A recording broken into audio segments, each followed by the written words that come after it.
Have you ever answered a question and over a long period of time of explaining, you just end up confused and the other person is also confused? And at that point, you forgot the question they asked and the answer that you actually wanted to give. And even they have forgotten the question they asked as well. That is over-explaining. And it actually doesn't do you much favors in how people see you. Most people, like I, didn't even know that we were doing that. By the end of this, you'll be able to catch yourself doing this and fix it in real time. Picture this. You ask someone a simple question. What do you think about X? X could be a political idea, a pop culture thing, or some social issue that you're excited about. And then they start with a context that you have no idea where it's leading up to, the events that happened before that context, the reasons, and then another backstory, and then even more context about the context. And 3 minutes in, you've just completely lost track. You've forgotten the question you asked, and you're just trying to desperately contain all that information that they gave you as to what's important and what's not important. And you don't even know what their answer is. You don't even know what's important. The exchange goes nowhere and nobody wins. It doesn't just waste time. It actually makes the person look less articulate, and that person just makes people tune out. And the uncomfortable thing to sit with is that we've probably done this more than we think. It's not that it's stupidity. It's that we're just anxious. The fear is that if you just answer the question without the context, they will judge you without understanding you. And that's why we preload the answer before we actually deliver it. It's like an armor against a potential attack. But the act of putting on that armor actually makes us look more unsure and makes us look less confident in our own answer. And it makes us look actually less competent. The more you have to explain your answer, the more it feels like it could potentially be a lie. So this is a simple rule that I've been adopting.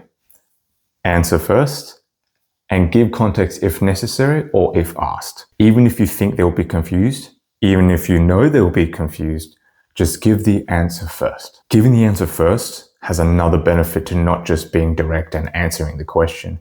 It also grounds the conversation that could potentially happen. It grounds you in what you're trying to support if you needed to explain it further. Every explanation starts to land. They will be able to tell what parts of what you're saying is important because they already know your answer.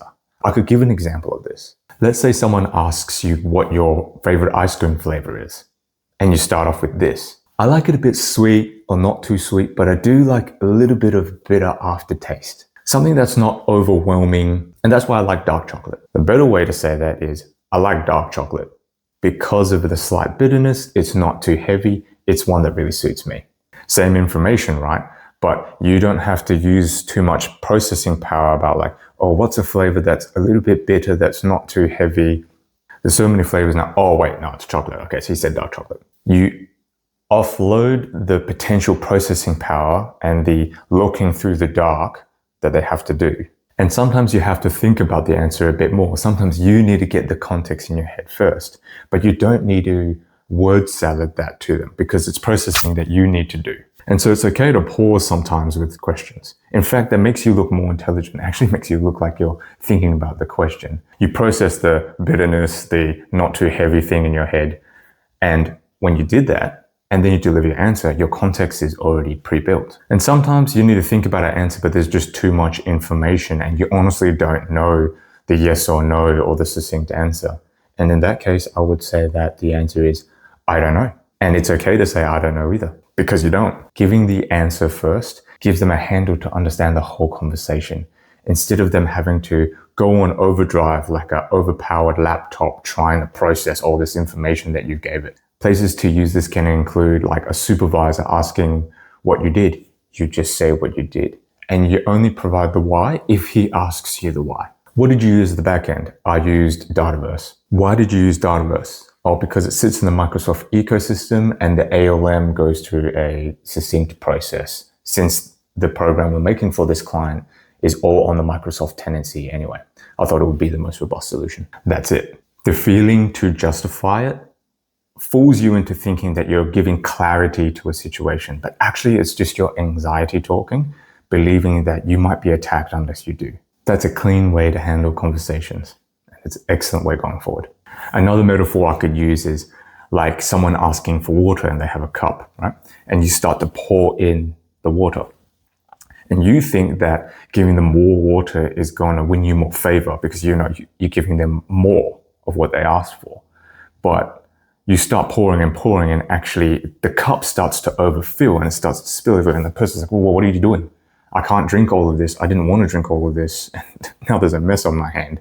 So you just pour a sufficient amount, just a small amount. And then if they want more, they will ask for more. Not sure if that's the best metaphor, but I think you get the picture. So if you guys are struggling with this, that would be something I would encourage. When someone asks a question, try to give the answer first. You don't have to do it every time, but just give it a few times and see how you go and see how the conversation goes. See if it makes it easier for you to talk. It certainly did so for me. If you felt like that content landed, give a like and subscribe so you don't miss out on more content. I'm passionate about building these skills in real time and giving you real concrete evidence of it working in my life. But what about you guys? How do you keep grounded in your conversations? Let me know in the comments below. Do you over-explain in work? And how did you navigate through that if you've already been through that journey? Let me know. All right. See you guys on the next one.